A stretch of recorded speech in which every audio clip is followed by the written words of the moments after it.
Last Sunday would have worked a little better for children's ministry emphasis. Last week we did Matthew 18. Do not despise these little ones. Their angels in heaven continually see the face of my Father who is in heaven. It is not the will of my Father who is in heaven that any of these little ones should perish. So we did talk about child evangelism, church, missionaries, CEF here. We did talk about how children are not born saved, but we believe that should a child die, it dies saved. Talks about the little ones. It's not the will any should perish. They brought the babies unto him in the parallel in Luke. So he's talking about real little ones. There are Bible references and passed out notes last time about people who are too young to know right from wrong. There is such a thing as the age of accountability. The exact age is never given, although I do believe that God is merciful. So that was about children last week in Matthew 18. We move on to the next subject in Matthew 18 for today, and it concerns forgiveness. So if you'll turn to Matthew 18, when we get going here, we'll read at verse 15 about forgiveness. One time, Dallas Seminary asked me, what topics do you think that we did not cover enough and should have more teaching about? And my first answer was forgiveness. Of course, they did, and seminaries should look at theological things. Atonement, Jesus' blood covers everything. Redemption, he paid the price. Propitiation, God's anger is satisfied. Reconciliation, there is a peace treaty between believers and God, and these must be taught. Yet probably not enough on the emotions. Now, love is an emotion, but also depression, anger. I did say, number one, forgiveness. Because when you get out of school and go into the real world, you have all these people fighting each other. And you have to know about relationships and have to know about forgiveness. Relative to theological forgiveness, God forgives all who trust in Jesus as Savior. But now Matthew 18:15 is talking about forgiveness between people. And we will read just verse 15 for our beginning. If your brother sins, go and show him his fault in private. If he listens to you, you have won your brother. Now, brother could be literal relatives, but probably brother means all kinds of other people, including the friends that are not relatives. In this situation, self has been wronged and you want to go deal with them about it. Matthew 5 had the other side where the person that's being addressed had done a wrong. And if a person has done a wrong, Matthew 5:24 said, leave your gift at the altar, go first be reconciled to your brother, and then come back and present your offering.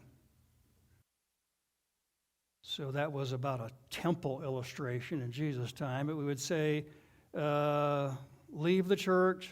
If you've done really wrong to somebody, go resolve it, go make a peace treaty, and then come back to church. That was Matthew 5. Here is the opposite situation where a person didn't do the wrong, a person has been wronged. A person has been mistreated. Let's talk a little bit about the word for forgiveness. The word for forgiveness can mean canceling a debt, canceling a moral debt. Unforgiveness is not canceling the moral debt. In the Old Testament, the word for forgiveness is to remove a heavy burden. Unforgiveness would be carrying a heavy box, bag, basket around. So here, there is the topic about forgiveness. I do want to add, though, that very often it can be forgiven without even talking about it. Love covers a multitude of sins. All of them? No, sometimes we got to go talk about it. But many, many times, don't need to talk about it. Just let it go. That was 1 Peter 4:8. Proverbs 19:11 is the glory of a man to overlook a fault. Many times there are things that aren't that big a deal, and we can just overlook it. We don't need to talk with them about it. We just sort of let it go. I think that when that can be done, that is best, to just let it go. Because in dealing with it, it takes time, it takes energy, it can be stressful. So if love covers most sins, the glory of a person to overlook a fault. When possible, let it go. Jesus on the cross said, Father, forgive them. It's Luke 23:34. Even being stoned, Stephen in the book of Acts 7:60, don't hold this sin to their charge. Love covers a multitude of sins.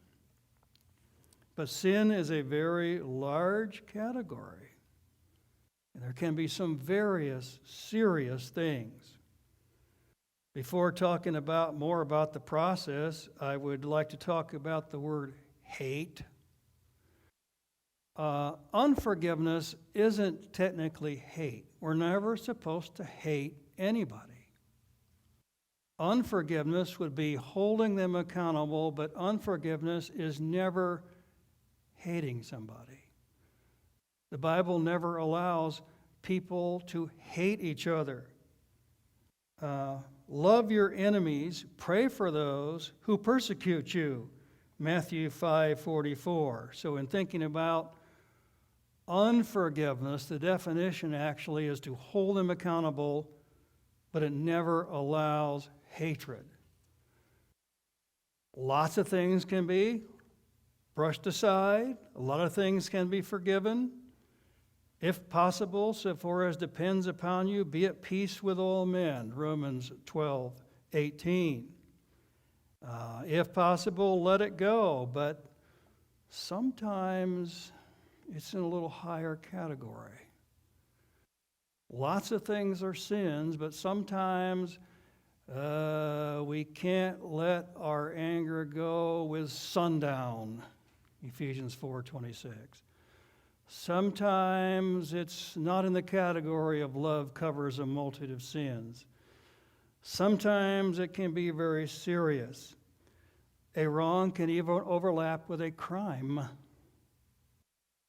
Now, we haven't had any church members come talk about crimes, but I've had strangers knock on the door of the church in the middle of the week, and they're talking about, well, you're not going to let that go. You're going to go to the police with that one. Would you like to call them now, or shall I? So, love covers most sins, but some of them are in a little higher category and might have to go to the police with a crime. Big list of sins. Or it may be something that maybe don't need to go to the police, but at least need to go to your brother and try to get this fixed. I think of different illustrations of things, and maybe none of them were church members, but some are in Amarillo, but this one's in Pennsylvania, so that's rather safe. And it wasn't even at my church, but a farmer sold cows with cancer to the public schools, and the kids ate all the hamburgers. Now, how'd you like that to be one of your church elders? So it's kind of like lots of things can be covered, but I don't know about feeding cancerous cows to the kids all through the school and really ruining the church reputation. So that church had to get a confession of wrong of this person who did wrong. Step number 1, go to them in private. It might work, but it might not. They went in private, verse 15, and that did not work. Now, verses 16 and 17. But if he does not listen to you, take one or more with you, so that by the mouth of 2 or 3 witnesses every fact may be confirmed. If he refuses to listen to them, tell it to the church. And if he refuses to listen even to the church, let him be to you as a Gentile, like pagan, ethno, and a tax collector. Love covers a multitude of sins, but there are those in a higher category. Unforgiveness does not mean you hate anybody. We're not supposed to ever hate anybody, but unforgiveness would mean we're not just going to cover this up. It's in a little higher category. It has to be dealt with. First, go in private. There's lots of things in the Bible that are private. I believe very much in privacy, both in life and in ministry. And it is against my conviction to take counseling situations and use them for sermon illustrations. I know that can happen, but tend not to do it. This is private. Go to them in private. Maybe it will listen, but maybe it will not work out. So we have step number 2, take along 2 or 3 witnesses. It doesn't definitely say that they witness that the wrong was done, or that they're just witnessing that the effort is being made to fix it. But 2 or 3 witnesses, I would say, of either kind. These people also know the wrong was done, or they're at least going along to see if it can't be resolved. Lots of references to 2 or 3 witnesses. We won't read them all, but Jesus here is quoting Moses, Deuteronomy 19:15. Paul quoted 2 or 3 witnesses twice, 2 Corinthians 13:1, 1 Timothy 5:19, and whoever wrote Hebrews, 2 or 3 witnesses in Hebrews 10:28. I have applied this many times, and it doesn't involve anybody here, but in the past, we've had somebody visit the church, and then I get a phone call, they did such and such. You don't want them visiting your church. That has happened. Now, it doesn't happen too often. You know, I've been here 40 years, so I would say 4 or 5 times in the 40 years, so-and-so, so-and-so. And all I ever do is say, that's one. It wasn't a crime, so it's like they did this nasty thing over here. That's one. I don't do a thing about it with one. And so far, all of the people who have visited the church, if somebody calls about them, they don't ever do anything. I can't tell. So it's probably a pretty good philosophy just to say, well, that's one. We don't have a lot of evidence, and it's not a crime, so just let it go. Step number 1, go in private. Step number 2, didn't get resolved, take along 2 or 3 others. They either will know the effort has been made, or they know that the wrong was done. Step 3 is take it to the church, and the Greek word is church, ekklesia. Yeah, we wonder if it's not meaning the assembly that's the synagogue, or Jesus has already told Peter that he will build his church upon this rock. So he's already talked about he's going to build a church, so he might even be talking a little bit ahead of time and say, take it to the church, take it to the church leaders, which I've had to do this mostly in Pennsylvania in the old days. I would go in person and talk with them. Then I would bring 2 or 3 others along. Then eventually go to the whole church. Because I am a pastor, my illustrations are usually doing pastoral ministry. But I think I've told you, in Pennsylvania, a guy waited till everybody left the church, then he grabbed me by the collar and pushed me into the wall. Now, he would call on the phone and say, I'm going to get you. Now, I could fight back, but he had a son that died, 7 or 8-year-old child that had died in years past. So I was really, really patient, really putting up with stuff. But don't always put up with someone grabbing you and throwing you into the wall. You know, last person leaving the church. So we had a funeral, and I'm standing at the casket, and he comes up in public and starts yelling, if you hadn't been the pastor of this church, this guy would have never died. And I'm like, I didn't need 2 or 3 witnesses. He did it at the funeral home in front of everybody. So, follow this. I told him in private, if you don't confess and change, you will be thrown out of the church. Then the next day I called 2 or 3 of the elders. Let's go see him. If you don't confess and stop this, you'll be thrown out of the church. Then the next Saturday, before there was another church service after the funeral, we threw him out of the church and told him not to come back. So what do you do with things that are that serious, ranting and raving and destroying the church's reputation in public? So fortunately, don't have to do this too often. But here is the process. Private, 2 or 3 leaders that either saw it happen also, or 2 or 3 leaders that you're knowing, okay? And then, sorry, can't come back. Now, that's not quite going to the police, but sorry, can't come back to church. Not going to have communion at our church. Not going to be a member anymore. So there are times when bringing them to the church elders does work. I have another example of that, and this always comes to mind when we're doing this.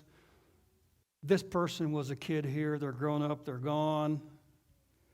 But they took a check out of the offering plate.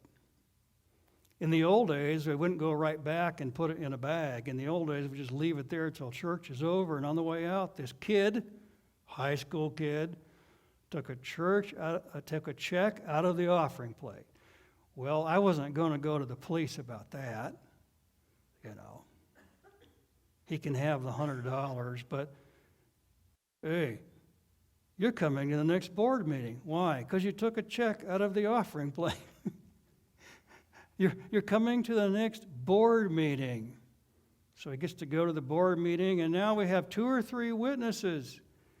We know you got this money out of this check. You will be putting it back, and you will now apologize to all of the elders that you did this, and you will not do it again. We never told his parents. They did not know. And the church got the money back, so we had this little, what I'm saying is this actually can be good for some things. And as far as I know, he grew up to be a good adult, and everything is okay now.